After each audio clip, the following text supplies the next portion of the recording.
Voilà, aujourd'hui donc samedi 12 septembre 2020, on est revenu au ponton de la Bordelaise avec Pascal Girard pour faire un point. Donc on voit quand même que le site est bien fréquenté par les bios, donc c'est un site qui est vachement intéressant, donc beaucoup d'attrait. On voit qu'il y a des bateaux qui sont arrivés par rapport à la dernière vidéo que j'avais faite. Donc on voit qu'ici il y a un voilier, là on voit qu'il y a un autre voilier. Et justement donc on a Pascal Girard qui est avec nous aujourd'hui. Bonjour Pascal.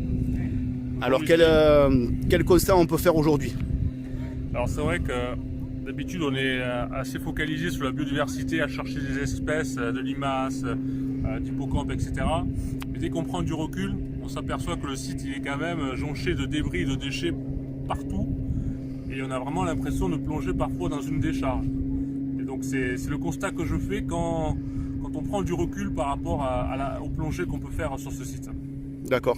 Et du coup, tu confirmes bien qu'on a vraiment une grosse action de nettoyage à faire, hein, pour enlever. C'est vrai qu'on a vu qu'il y avait beaucoup de pneus, hein. On s'est aperçu qu'il y avait c'est vraiment un amoncellement de pneus. Effectivement, bon, on a identifié vers le ponton là-bas, effectivement, qu'on a des bateaux qui sont, on va dire, sortables, hein, qui pourraient être.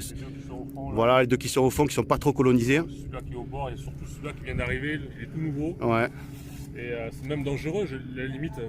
Tout à fait. L'entrée au site il se fait par là et on a un bateau qui est instable à ce niveau-là. D'accord. Et du coup, bon, mais voilà, donc la future action, ce qui est prévu maintenant, c'est des sondages chimiques, donc des prélèvements du sol avec l'Adréal, pour pouvoir après pouvoir lancer notre action et dès janvier-février, puisque c'est un peu la date qu'on a prévue effectivement pour éviter de, hein, Pascal, tu me contrediras si je dis des bêtises, pour éviter de contrarier un peu toute la biodiversité qu'on a, hein, parce que c'est l'époque janvier-février où tout le monde est un peu.